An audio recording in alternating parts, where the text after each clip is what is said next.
Round and round she goes, and where she stops, nobody knows.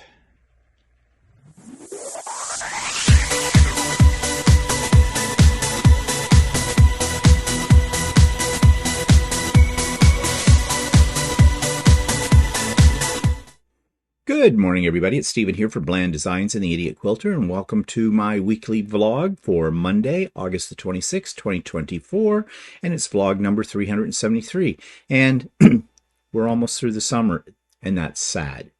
I know that technically summer's not over till the 21st of September, so there's another month yet to go, but the end of August here in my area, 1st of September after Labor Day, kids go back to school. Summer is over. I'm glad I'm not going back to school, though. No, it's just big old retirement again. And I think I'm starting my 13th year of retirement. Lucky 13. So let's take a look at what I've been busy at. Here we go. So you've seen this one in various stages. This is a Halloween quilt, obviously.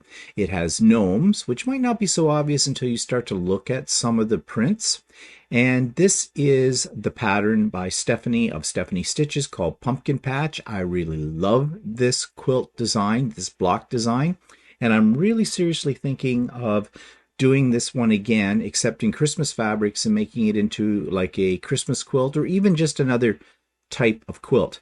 I need to go through some of my quilts now. I have a ton of Christmas quilts. How many more do I need? And I just keep making them. So yeah, that's one project that's all quilted. I did it as a spider web, and if you look at it carefully, you'll see in certain areas there's a spider in the spider web. And I did have some problems with Lucy when I was quilting this, which were more my problem than Lucy's problem, but we'll talk about that tomorrow on the Idiot Quilter in a little bit more detail. Next, this one, I love this. I think this turned out really nice. There is one little minor error in it. Again, stay tuned for the Idiot Quilter tomorrow. I'll be pointing that out. It is called the Christmas Bouquet, I think that's how you say it. Table runner. I think it was by Designs by Juju, and it's not a very big table runner. It's kind of on the short side. In fact, if you really wanted to make it a decent sized table runner, the only way you could do it with this design is you'd have to make the inside panels, well, all the panels inside the border, do them all over again, and then put your border on it. Essentially double the size. Anyways, I'm really happy though with the way it turned out. It looks great. It might make a nice gift. I don't know to who. And this is done. This I worked on Saturday with Stephanie's. I was on Stephanie Stitches Live, and we were working on this quilt. This is by Tracy Perks, and it's called In Pieces. It's a little wrinkly. I'll have to get those out before I get it on to Lucy. But yeah, I think it's really a neat pattern. It's very fast to do, and I think this one would look great in any kind of colorway you did it. I've done it in Christmas. It doesn't have to be Christmas. It could be anything that you'd want it to be done as. I think it would look really cool as a in fall colors, and you might want to add a border to it. I was going to, but it's 60 by 60. I don't think it really needs the borders, and it's very trendy right now not to put borders on quilts. So I'm just going to leave it. But I'm going to have to get that on Lucy and decide how I'm going to quilt it as well. Okay, so that's what I have been up to. Excuse me.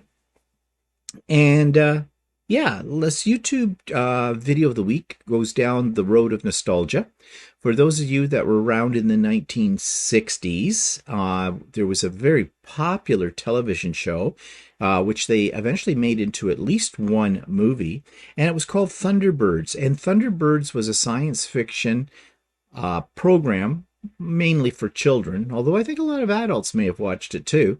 But the thing that made it unique was that the characters in this television production and the movie later were all puppets.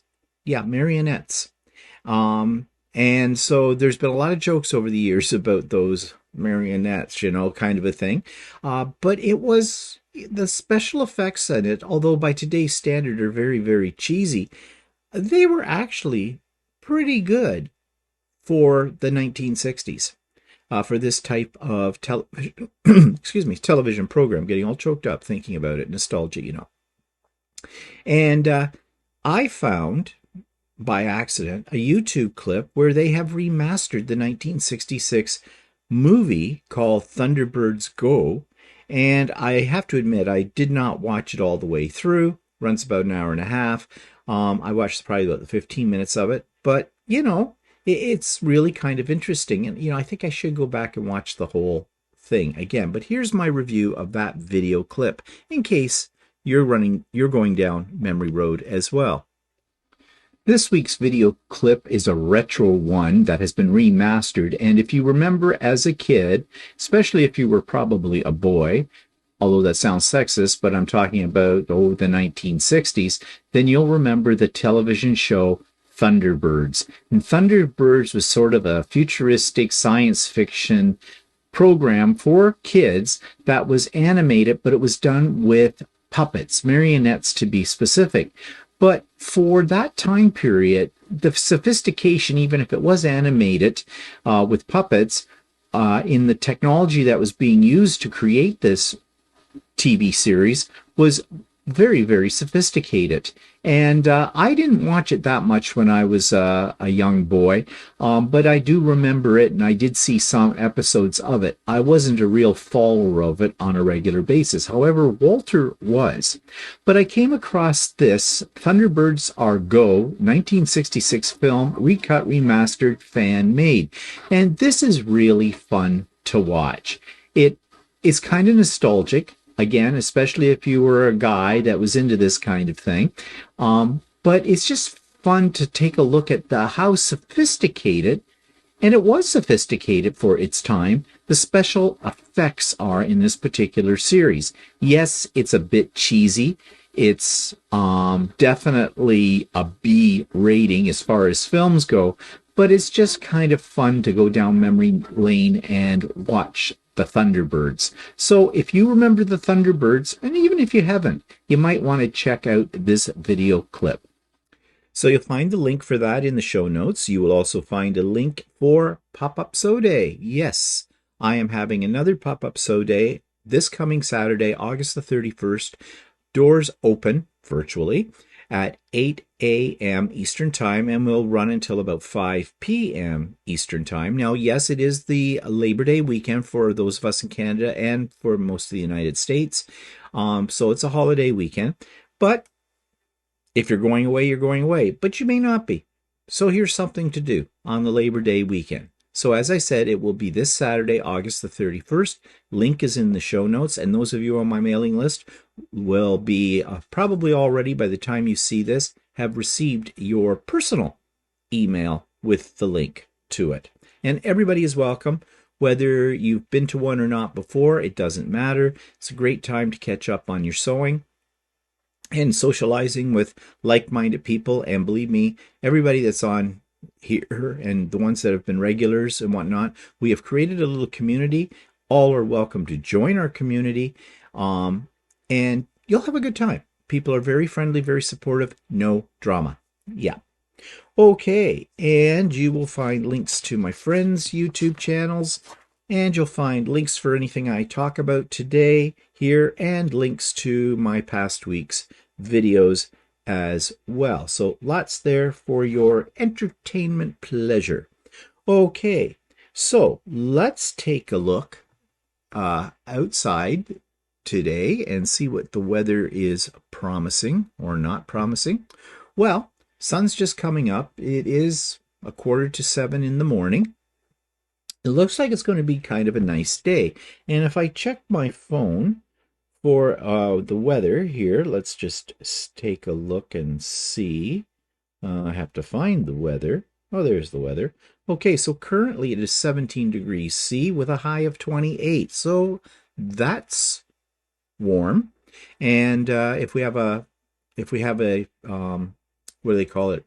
A UV index on there or whatever, humidity, it could be well up to 30. So yeah, warm weather is back here. And it looks like for the rest of this week, Wednesday's got a 40% chance of showers.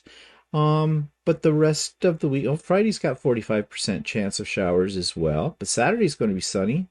Sunday's going to be sunny. Monday's going to be sunny. Yeah, and temperatures are ranging from a high of 20, I think the highest high is tomorrow, 29 degrees. And the rest of it are all in the, yeah, mid-20s. So looks like a nice week coming up. And that's always nice. Now, there was a natural event, whatever you want to call it, with the moon. It was all hyped up on the news. It's the blue moon. And apparently the blue moon doesn't happen all that often. And it's not blue.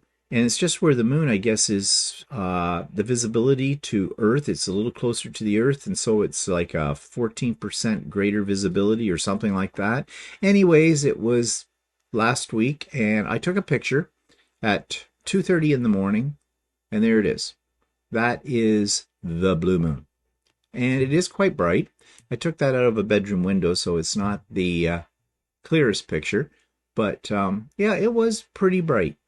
So I think the next one comes in the 2030s, something like that. I don't know if it's 2037 or something like that for us, where we live, to see it. So, yep, big bright moon. There you go. I don't think I have any more pictures of that. I do not. Okay, so what's pissing me off this week? All right, let's talk here a little bit about personal comments on YouTube. I have mentioned this before.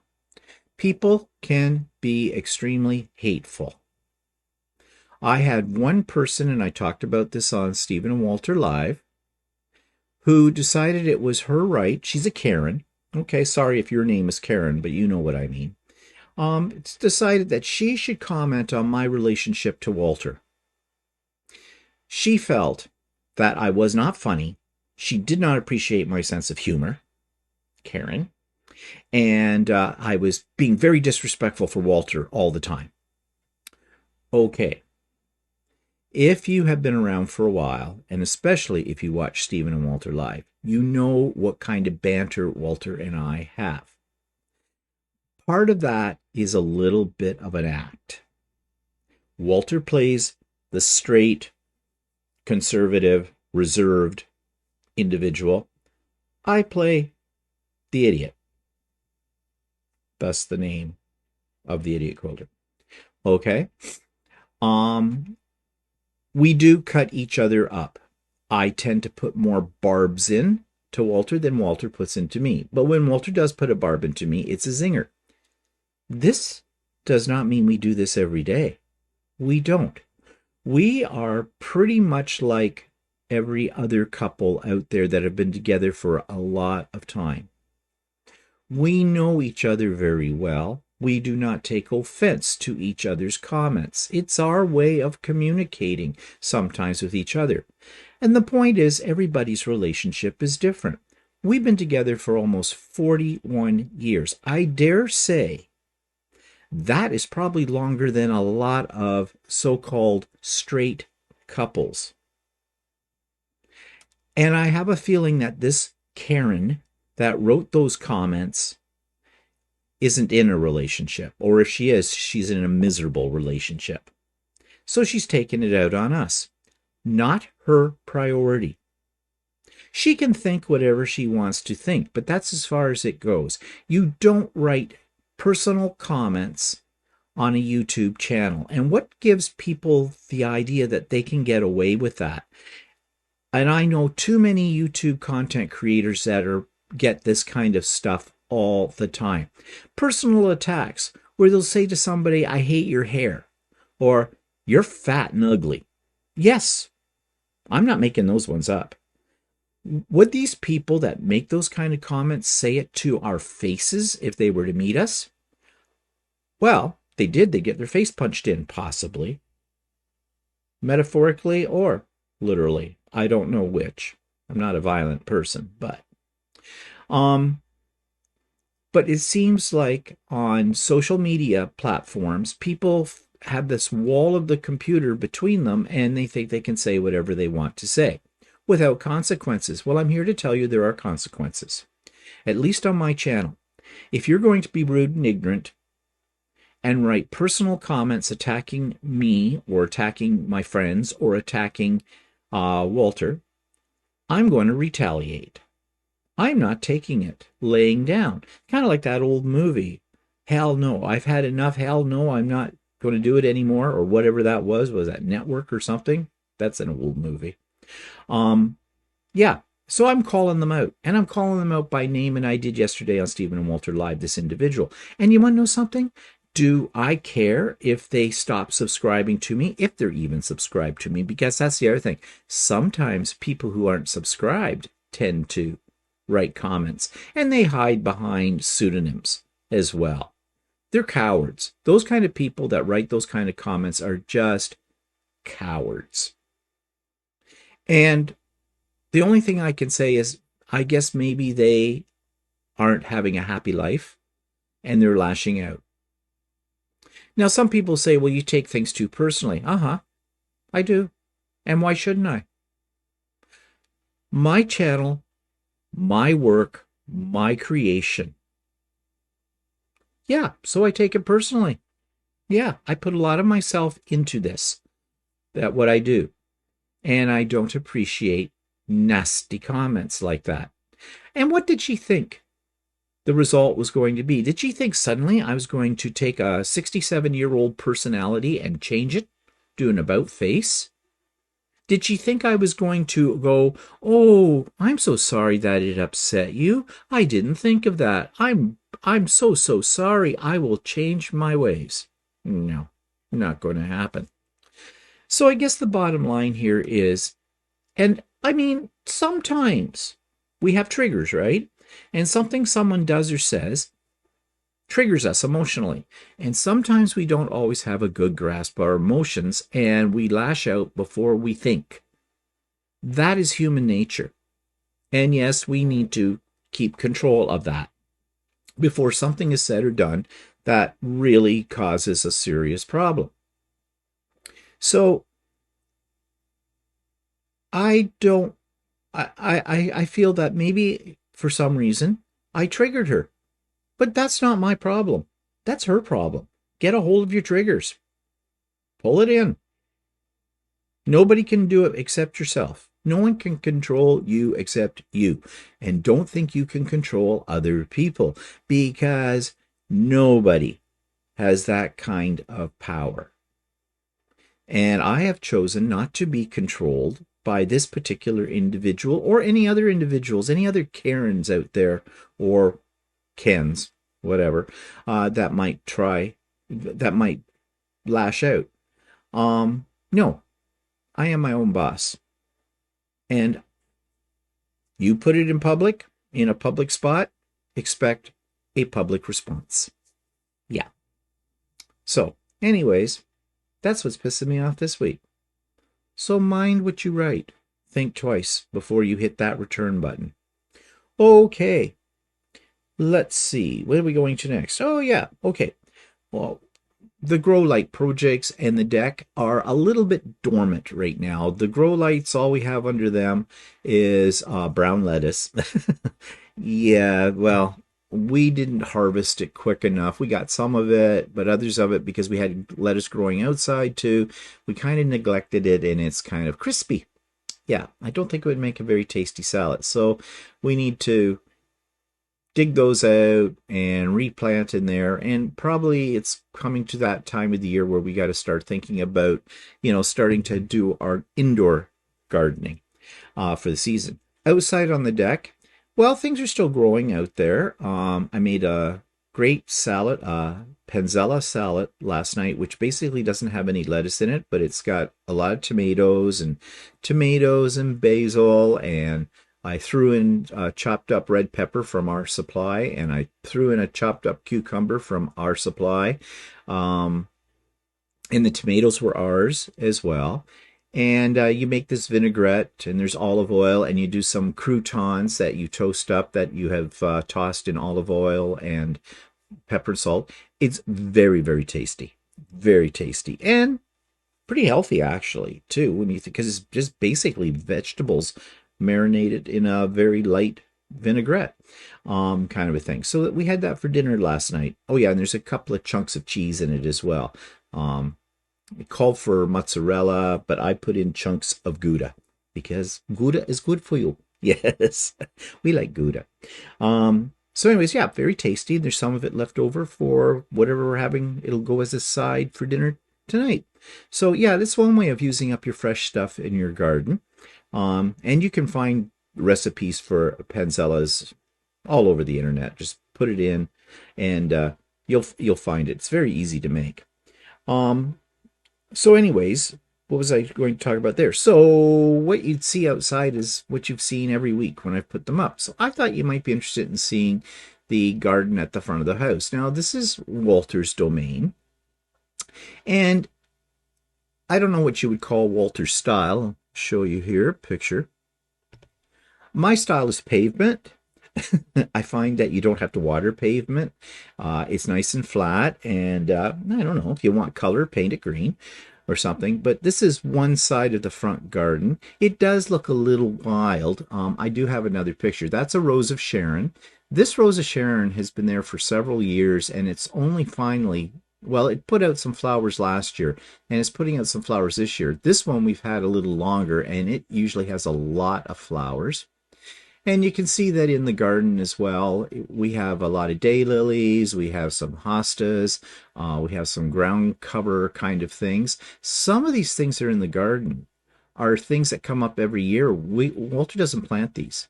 Like the daylilies, the hostas, they come up every year. Every so often you have to thin them out. But a lot of this other stuff you're seeing in here, this ground cover and that, it just sprung up.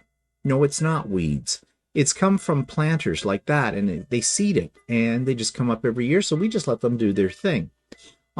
Yes, it is probably not the, the manicured kind of flower bed that, a lot of people do, but it serves its purpose. It looks kind of natural, I guess. And the Rose of Sharon bushes definitely need trimming, and Walter plans to do that come when the season is over, into the fall. He'll trim them back then, because they are getting just a little bushy right there. So basically, I thought you might enjoy seeing what that looks like. Here's another close-up of it all. And I don't know what kind of style you would call this kind of garden. It's kind of eclectic. It's kind of rustic. It's kind of overgrown. I don't know, whatever. But anyways, I thought I'd show that for something a little different. Okay, so moving on, turn the page. Oops, can't turn the page here. Yeah, I have pages. Yeah. Do you think this just happens? No, there are notes. Yes. Okay, let's talk about new products. Now, you saw this in my little teaser at the beginning in operation. It is an electric turntable. Not that exciting, and you'll probably wonder, well, why the hell did you buy an electric turntable? Well, I've been wanting an electric turntable for quite some time, but they can be very, very pricey for big ones. You can get little ones for $20, but they're only about less than 5 inches in diameter. And really, I have a couple of those that are solar powered that you have seen in the background behind me, with some things spinning around on them. They're just for display. But what I wanted with this was a bigger one so that, well, just like you saw in the teaser, I can put some of my things I want to show you and let them sit on there and spin while I'm video recording them as well. So I bought it for display purposes, for things for my channel. This one wasn't too bad a price. It has a light in the center of it that you have the option of turning on or turning off. It is electric, as I said. It's not rechargeable. You plug it in, which that's fine by me for what I'm going to do with it. Maybe if you wanted this for something to put, something on display in your home somewhere, you might want one that was more that's either rechargeable or battery powered. Those ones tend to be much pricier, though, I found. This one I think is a little overpriced because it borderlines on being cheaply made. So we'll see how long it lasts, but I think for my purposes it will do. and it is 10 inches, and it says it holds up to 22 pounds. I don't think I would ever have anything that heavy on it, but I have one now, so I have a little bit more potential for when I'm trying to show you things. I can show you them from all sides, I guess. And I do have a link for this. Now, the link is for Amazon.ca, but I'm sure you can get the equivalent on Amazon.com, and there's a link for it down in the show notes. Okay, so what's that take me to? Oh yes, so can I print these 3D effing things? Well, how about some fun 3D prints, just for the sake of printing them? And I have to admit, I print more fun things than I do serious things using my printers. And you've heard me say this before, it is a toy for big boys and girls. And quite frankly, if you think when you buy a 3D printer you're going to be making things that are practical for around your house or replacement parts and things like that, probably not. It is a toy.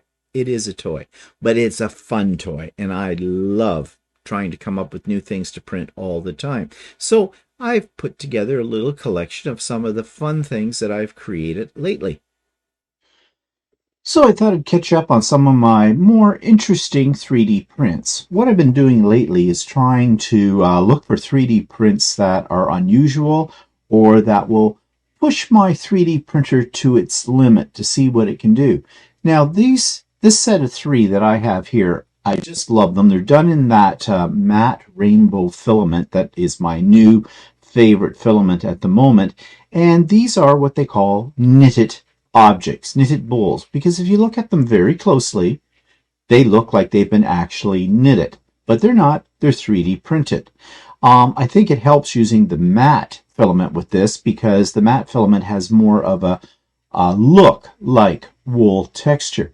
But these are just fun to do. They do take a while to print, and I did print them on my new printers, my Creality Ender 3 version 3 KE printers, which I'm really in love with, as you well know, because it allows me to do detail like this, detail that I could not get readily from my older Ender 3 version 2s.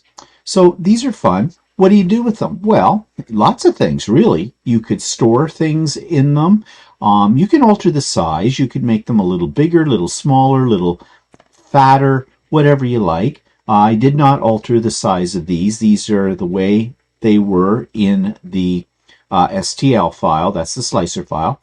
And I did pay for this as well. These, sorry. These ones were freebies on 3D Cult's site. Just as a side note, you'll notice they're revolving. I invested on Amazon on an electric little turntable, 10 inches, and so far I'm really happy with it. It even has a built-in light. You see here in there, which I don't know how much I'll use that, but might be nice for display purposes. Not today.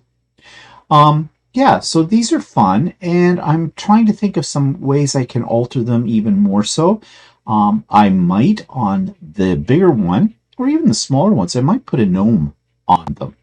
That might be just fun. You know how I love making gnomes.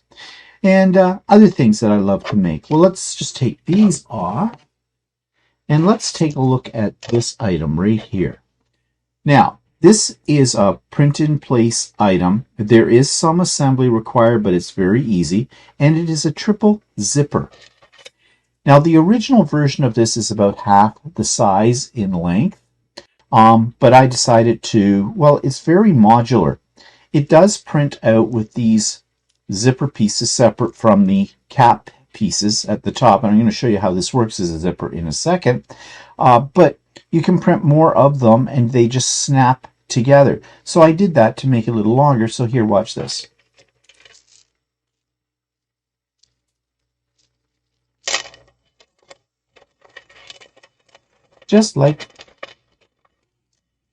Works just like a zipper if I get it untangled, yeah. And then you can zip it all up again. Just like that. Now, you're going to say, well, what do you do with that? Nothing. It's a fidget tool, a fidget toy. Um, I'm just really amazed at the person who created this. They have some other objects, and I might explore them as well, where they do some more elaborate things with this technology that they have created. There, you pay for those, but I think I may invest in some of them and show them to you at some point in time if they work out. Um, but it's just it's a fidget toy. That's all it is. It's just kind of fun to, you know, zip it around. Keep a kid fascinated. Although I would not give this to a small child because they have these little clips on the ends right here, as you can see, and they would be easy enough to pull off and swallow. So not a toy for little kids, but an older child, I think they'd have a lot of fun just playing around with this. And there's a lot of fidget tools that you can print in various sizes and various shapes and various configurations. So another thing with 3D printers. Okay, next thing. This is called the Ghost Ship, and you can see why. You look at the front of it. And yeah, it's a benchy. Now, if you're not familiar with the term benchy, benchies are these little boats that you usually use to calibrate your printer to make sure everything's working okay, because you have arches, you have high points, you have slanted points, things like that. But a lot of people have taken these benchies and made them into something a little bit more interesting. Works of art, if you wish. In fact, I have a whole collection of benchies that I was printing out at one point in time that are different designs from the standard benchy. But this one caught my eye because of the detail. If you look at the top and you look at the sides and the front, and I just thought it was really quite clever and amusing. And great little device. You want to make a scene for Halloween out of 3D printed objects? I think this would look really cool as part of that. And that just gave me an idea for Halloween this year. Maybe I will. Maybe I'll do something that's all Halloween scene. Although, mind you, I have a lot of Halloween pieces that I have already produced over the last couple of years on my 3D printers. But maybe I should explore and see if there's some new and interesting ones as well. This again came from, I believe, 3D Cults.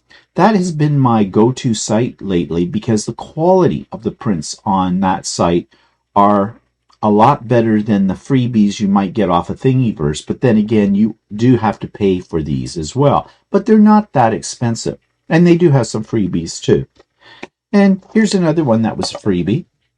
Do you remember when they came out with Slinky animals? They used the basic Slinky technology and created animal shapes out of them. Well, this is sort of what this, I think, was based upon, this Corgi dog.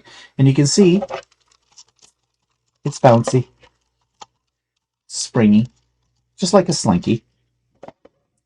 And so, you know, I think a kid would have a lot of fun with this. Why do I say kid? I'm having a lot of fun with it as well. And of course, this was all printed in place. And print in place means that there is nothing to assemble and it comes out this way. I did put some supports underneath it because I thought his belly would drag and it might not print properly. But I don't think you necessarily need supports. I think it will print okay. I didn't try that without it because it was a bit of a bitch to get the supports off. And you can see on the bottom of him, see that rough line all the way? That's where the supports were. They don't affect how this works, but they do, like there's a couple that didn't get released. They just released by, you know, cracking them, kind of a thing. I guess those did release.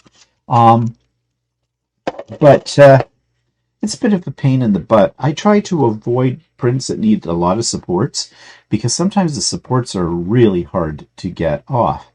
But again, another little fun thing. I sometimes wish I had kids because a lot of the things I make are kid geared. For example, this guy.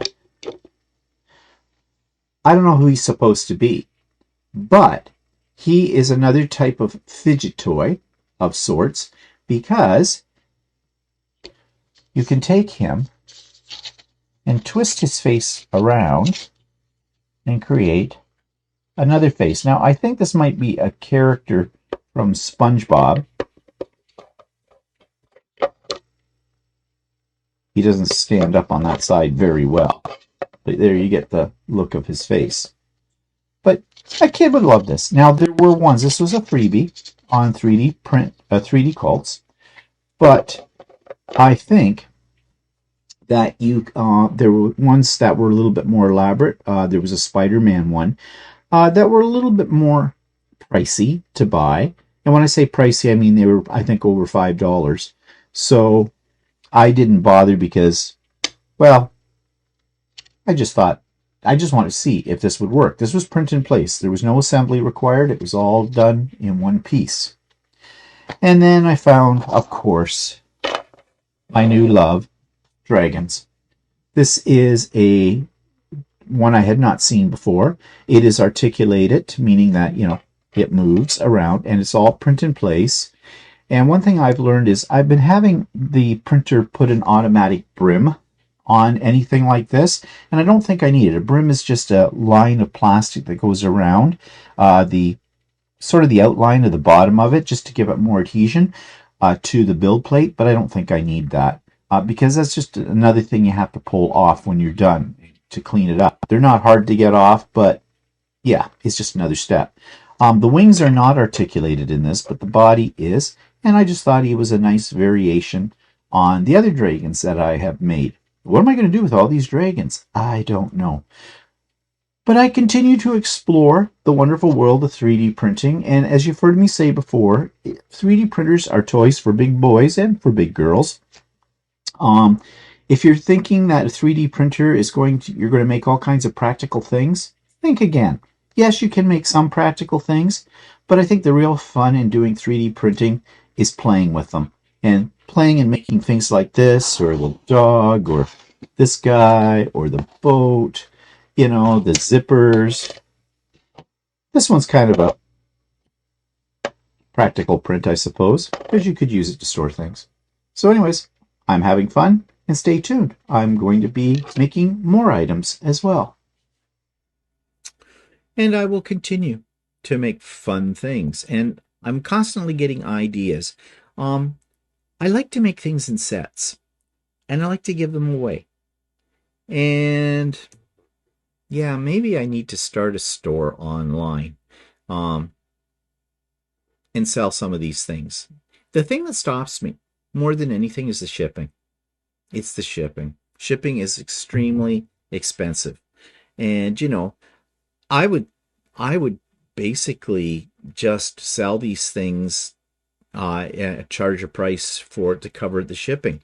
But I don't think people want to pay for the shipping on some of these items because it's expensive to ship some. Last couple of times I've shipped anything to the States, which were 3D prints, very light, box was not that big. It was running me, and not at the cheapest rate, it was running me with tracking around $26 before tax. So around $30 Canadian to ship it somewhere. So yeah, that's kind of pricey. But anyways, it's a thought in the back of my head. It may stay in the back of my head for a long time. Okay, moving on about thoughts in the back of your head and from the past and nostalgia and all that. Here's another blast from the past video. This was something that I created when I was making albums, making, you know, little journals and things like that. And this is called a laminated album cover technique. How to make an album cover that is more durable. I thought at the time I was being very innovative with my Cricut and some other things that I owned. So here's that video. Hi, I've had several people ask me to do a tutorial on how I use a laminating technique to make the covers of my albums. So that's what I'm going to do. What I do is I find my double-sided pattern paper that I want to use for my cover. Now I use double-sided pattern paper because it's thicker. You can use single-sided paper, it'll work as well. I just like the thickness of the double-sided paper. And what I do with that paper is I cut it to the size that I want. In this case I'm using 6 by 12 approximately. And you see I have two pieces of it. They're both the same paper. I mean, it doesn't have to be the same paper. I could use something different on the other side, but for this tutorial I'm just going to use the same pattern paper. And then I have a core of cardboard. Now, I have tried different thicknesses of cardboard. Even with the deep cut blade on a Cricut machine, you have a problem with that. It doesn't always cut all the way through, no matter how many times you repeat it. Also, you may have a problem with it shifting on your cutting mat. It depends on how old the cutting mat is, how much stickiness is left on it, all that kind of thing. Apparently, a Cricut is supposed to be able to cut through a piece of cardboard about the size that you would have in a cereal box. But what I have found that I like better is I have a lot of this scrap photoglossy paper. I have a wide format printer that will print on 13 by 19 inch photoglossy paper. Stay tuned, I'm going to make a video of my studio so you can see the equipment that I have. And this basically is a leftover piece because I'm doing 12 by 12, so I have about a 6-inch piece left over, well, 6 inches wide, when I chop down the 12 by 12 scrapbook pages. So I saved these, and I find they work really well as the core to my laminated cover sheet. So what I do is I run the pattern paper through a Xyron. Now, if you're not familiar with a Xyron is a machine that allows you to put sticky backing on pretty much about anything. They make these to make stickers. They come in various sizes, to a little tiny one for stickers, a bigger one for bigger things, and then this giant guy who does about 9 inches wide. This is an older model because I've had this for quite a few years. One of my favorite tools. And I think the new ones are different color, but same principle. Basically, you slide whatever you're going to laminate through the back, turn the handle, it comes out, and it puts it on a sheet. There's usually a plastic covering on this. You peel it away from it, and then when you peel this off, it's sticky underneath. I'm not going to show you how it goes through the Xyron. I've already pre-done that. So once it's gone through the Xyron, I simply take one side, peel it off, lay it down, get rid of that, and try to line up my cardboard core as straight as I possibly can onto this, and smooth it down. Then I just peel off the other piece and do the same thing, but I flip this over. Now you notice I'm not getting this exactly lined up. I've got some white space here. My core was a little longer than the pattern paper, but that's okay because when I put it through the Cricut, I will account for that. So now that I've got this ready, this is my laminate. So you can see this is much more substantial than just by a single piece of a paper or whatever. So what do I do next? Okay, get out my Cricut cutting mat, lay this down. I like to use a fairly new one so that it sticks properly. Take my little tool here. Let's spread this all down, flatten it out so it's got a good stick to it. Okay, and then we're going to feed it into the Cricut. Now I actually own two Cricut machines. This is my smaller one of the two, and it's actually the one I use the most. Because usually I try to keep my albums like 6x6, 8x8, that kind of size. But if I was to make a bigger album, I'd use my machine that can handle the 12x12. Same process. All right, so I have that in my Cricut. Now, if I just turn you over here for a second, you can see my computer screen. Yes, my Cricut is hooked into my computer. This is the mini Cricut. It doesn't have a keyboard panel on it. It was the first machine that I bought. And it comes with this software package, which I'm showing you here. And I've already picked out the cut that I'm going to use from Elegant Edges, and I'm just going to cut it. Now, to set this up, I'll just get out my mouse, which has fallen off my counter while I was doing this. And I'm just going to go to cut mode, and I'm going to set it, as far as speed is concerned, just down to 4. but I want this to cut several times. Now I have installed the deep cut blade, which helps, but I really find if you go over it several times, you'll get a much cleaner cut. And I'm actually going to do this 5 times and hit cut. And away it goes. So that's making its first cut around. But I like it to go around several times because I make sure I get a nice clean cut and it comes off the pad in one piece. So we'll just sit here and watch this go. I really love my RECUT machines. I'm a digital scrapbooker, and that means I use my computer a lot. I started out as a traditional scrapbooker, and for years, friends of mine got RECUTs and were telling me about them and how they loved them, but I thought, I'll never use it because I'm a digital scrapbooker. I don't need to cut out dies and things like that. Well, I finally broke down and bought this machine, loved it so much that I went out and I bought the larger machine, and I use it almost every day. Okay, so we've gone around, done the cut. Let's reject it. Let's take it out. Reject it sounds bad. And let's peel it off, and I hope it cut. And it did. Nice clean cut. Pull this off here. And there you have it. That's all there is to it. So there, I have a cover for a book. I use the same pattern paper on both sides, but I could use something different with this. I could use this. It didn't cut all the way through. Got a little bit of residue on here, but that's okay. I'll just take my scissors afterwards and trim that. And you can see, and if you can see, because I think I'm out of the shot. Yeah, I am. Okay, so you can see, nice and thick.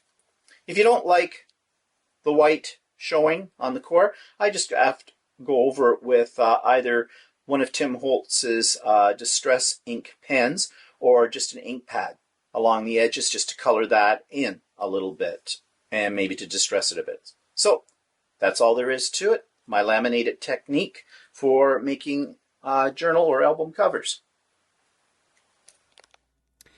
There's a lot of videos this week, little video clips in my vlog.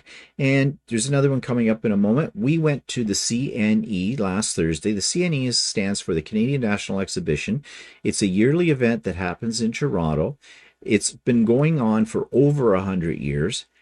In its original day, it was meant to showcase Canadian products and innovations and creative things and people's crafts and hobbies and stuff like that across Canada. Well, it has been reduced to nothing more than a flea market. Now, it is not what it was when I was a kid. As a kid, you saw the latest gadgets and technologies. You heard about future innovations. You got free food samples.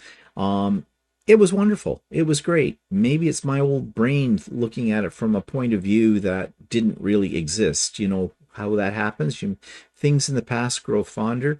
I don't know. But this was a bit of a letdown. But it was a day out. And I did take some video of our adventures. So you might want to pause the video, grab yourself a cup of coffee or something like that, and sit back and enjoy the 2024 Canadian National Exhibition. Okay. So, we are at the Canadian National Exhibition in Toronto. We haven't been here in years. Used to be a big to-do when we were younger. So we'll see what we see today. Okay, so this is the midway. And we don't do rides anymore at our age. But you'll notice there's not a lot of people here yet. That's because it just opened. It's just 10 o'clock. We got here right when it opened. And of course, they have all the usual kind of things. Some of them aren't up and operating quite yet. But I'm sure they will be eventually. There in the distance, you can see the CN Tower.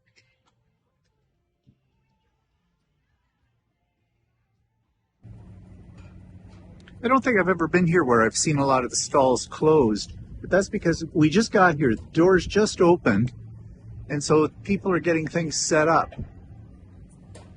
It's probably a good time for walking around with it all. So we're inside, and they have these colorful things here made of flowers.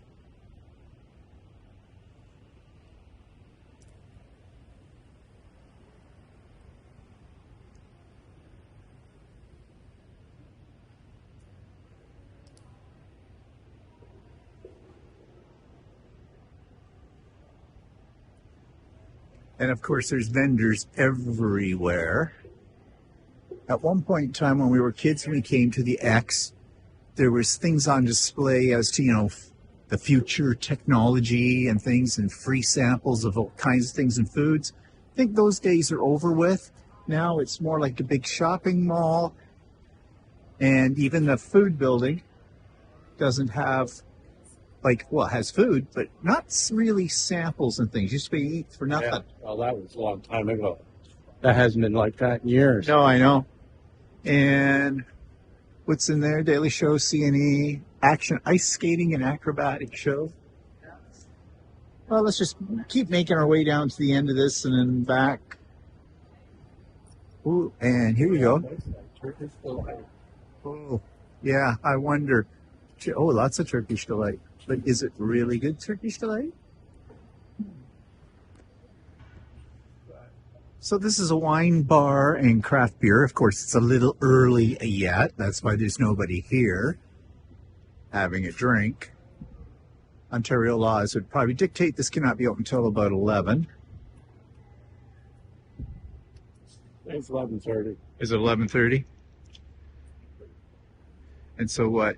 You buy it by the glass, or? Yeah, well, it looks sort of like it's just a bar. It doesn't say that it has its food or anything. No. So it looks like they have a display of some of the old attractions and parts of them from this company that was called Conklin, which I don't know if they still exist or not, but they were always ones where it had the major rides and things like that.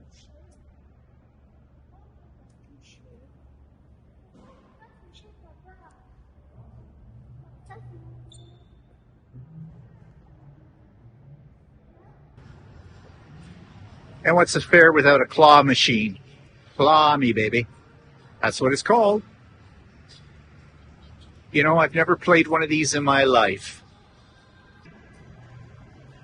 Now, this is called a shopping world or something. It's vendors selling all kinds of basically crap.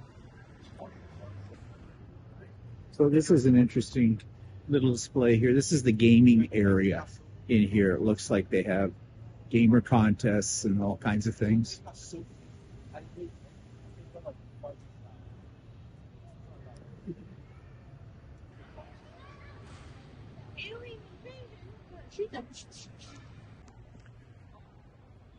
Bargains, bargains, bargains as far as the eyes can see. All your best and crappy clothing. But it's cheap. New hot tub sale. We've got a hot tub we need to get rid of. It's done its time.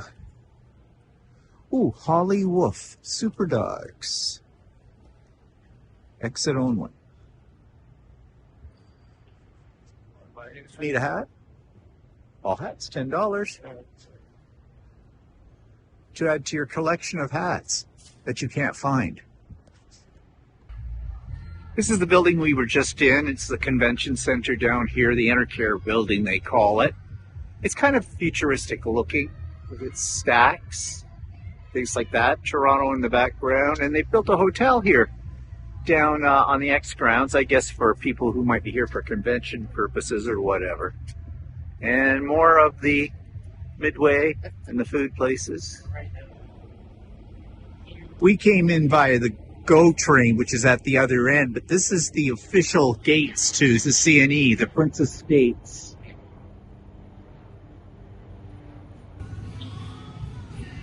So we are on this thing, whatever they call it, the aerial kind of ride, and you get a bird's eye view of the whole entire Midway, the grounds of the C&E from up here, as you can see. I don't want to drop my phone, so this will be short-lived here. But it gives you an idea of the expanse of this. So basically, the CNE is nothing more than a whole bunch of markets and stalls and things. Back in the day, this building would have had the latest in technology. There would be all kinds of cool things that you were demoed and whatnot. But now it's just like going to a shopping center. I guess now it's all like separate shows. Like you got the car show that comes in, and you got like, you know, in the old days you had the cars. Yeah, Now you have to go to the car show. yeah. Or now you have to go to a show that specializes in electronics. Like, really, if you're making a trip to Toronto and you've always wanted to come to the CNE, don't bother. It's not worth the money, No. really. Of course, this is the first display we've seen. It's the history of television, so you got some old TV sets here.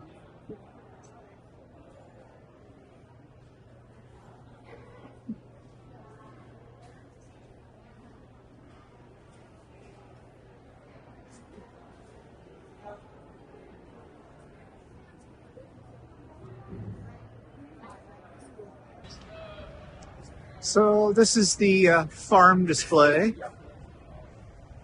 Good thing we don't have smell-o-vision because it smells like a barn in here. Kids on top of a haystack.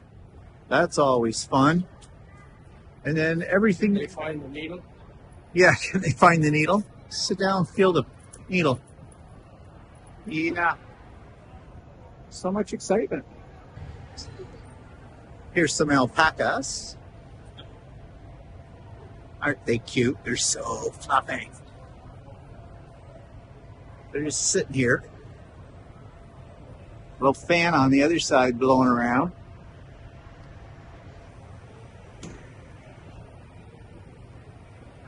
And then we have goats.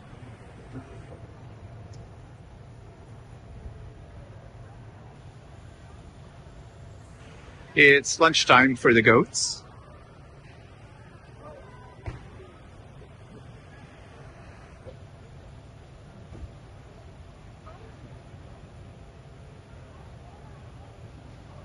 That one's getting right into it.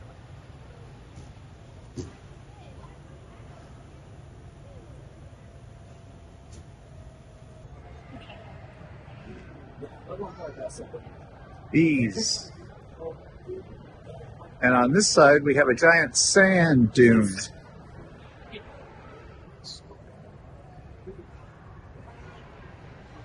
That is sand.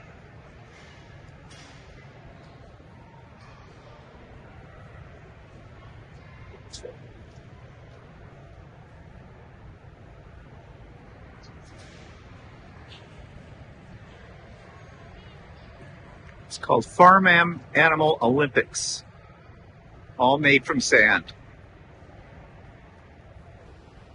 You may remember a few weeks ago I talked about the expression piggies at the trough. Well, this is the pig viewing area. You make your own conclusion.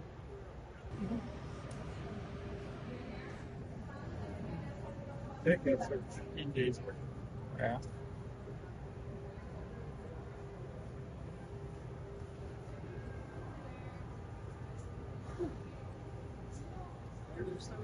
Oh, 15 days old.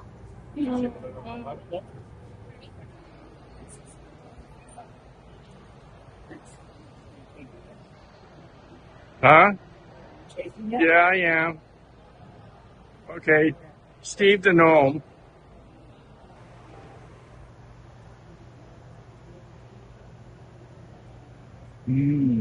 Veal.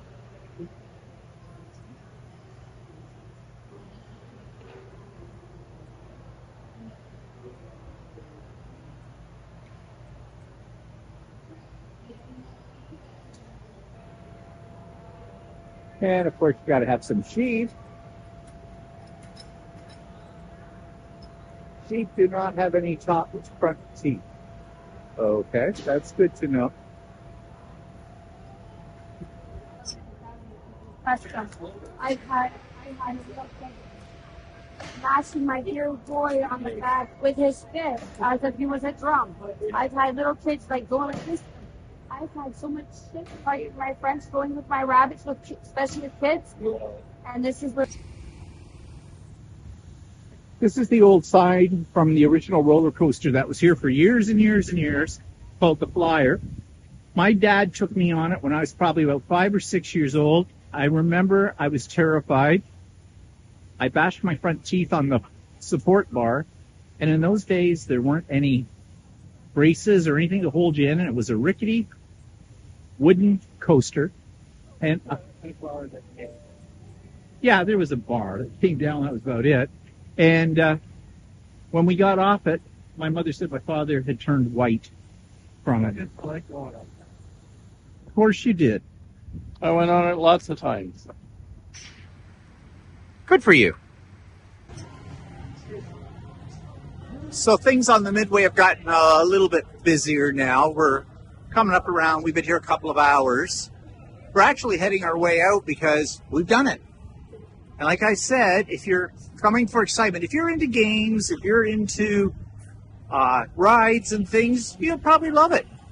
But really, there's not a lot here. At one point in time, the Canadian National Exhibition, and it was called the Canadian National Exhibition because it was also educational. Now, there isn't really much here for education, with the exception of possibly the farm display. And that, I think, was the most interesting, only because they had animals. So Game Row down here, lots of chances to place. Always a winner. Yep. Not for me. I never won anything on these games. I never played them. Now, You can see the one you're on. yep. That's what we were on earlier, up there. Got a good bird's eye view of the entire length of the Midway.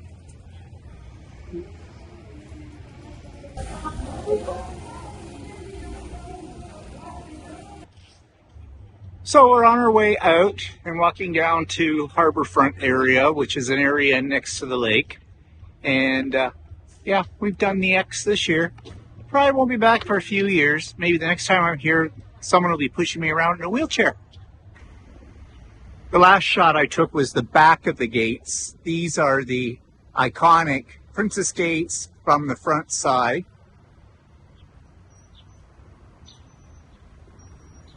At one point in time, this was considered the Canadian National Exhibition, so it was for the whole country. Very different today. So this is the Toronto Harbor and the Marine or Yacht Club, whichever. I'm not sure what they call it, but you can see everything that's tethered here. And here's another iconic shot, the CN Tower. I'm not sure if it's now the second tallest freestanding structure in the world. At one point, I don't think it's the factor. Oh, no. At one time it was the first. Yeah. No, it's not first anymore. And here we have a tall ship, but I think this one has been here for a long time. I guess it must go out to the water at some point, but I have a feeling it's sort of one of those things you charter or goes out, you know, on supper cruises or something. I don't know. So we stopped on the harborfront here, and we're at a place called Amsterdam Brewery, Amsterdam Good Beer. And we're both going to have the Southwestern Chicken Bowl. And I am having a cruiser beer. They make it here. And Walter got, what did you get? What beer? I got the Chris Big Wheel. Big Wheel Deluxe. Because he's a big wheel. That's Toronto Island over there. Toronto Island. So you can take a ferry too. And there's things to do over there. There's a kids' amusement park, lots of walkways and that kind of thing. And that is Lake Ontario. Now, in that video, you saw the big flyer sign, and I think I said in the video that that was the original sign for the wooden roller coaster that for years was on the grounds of the CNE. And when I was a little kid, I was on it once, and it shook the crap right out of me. But they have the old sign, they've refurbished it, and it's there as a photo opportunity during the CNE. But if you want to see what the flyer was like, I found a video clip on YouTube that runs only about 2 minutes that takes you on a ride on the old wooden roller coaster called the Flyer. And I'm not going to insert that video here because it's not my video, but I've put a link to it in the show notes. If you're interested, you can click on that and go down memory lane. Okay, so that takes me to... oh, this is funny. You know, sometimes my fingers don't type right. It says, coming up, Poop Up So Day. It's pop up. Okay, not a poop up. Okay. So yeah, just a reminder, Pop Up So Day this coming Saturday, August the 31st, starting at 8 a.m. Come and go as you please, though. You don't have to be there at 8 a.m. You don't have to stay the whole day. You make it yours. Okay. And I think that's about it. And I don't know what else is coming up this week. Besides that, well, of course, Sewing with Stephanie and Stephen. Links in the show notes for that. That's on Wednesdays, always on Wednesdays. All are welcome to that as well. Yeah, I think that's it for me right now. So I hope you'll tune in to the Idiot Quilter tomorrow. I've got lots there. And at the end of the week on Friday, we will have Walter's and my So Chatty. And we're starting a new series. And the new series is on FSL and FSA, which stands for freestanding lace and freestanding applique on your embroidery machine. So that should be lots of fun too. Okay, I hope you have a fun week, and I hope it's a good week for you, and we'll see you all later. Bye for now.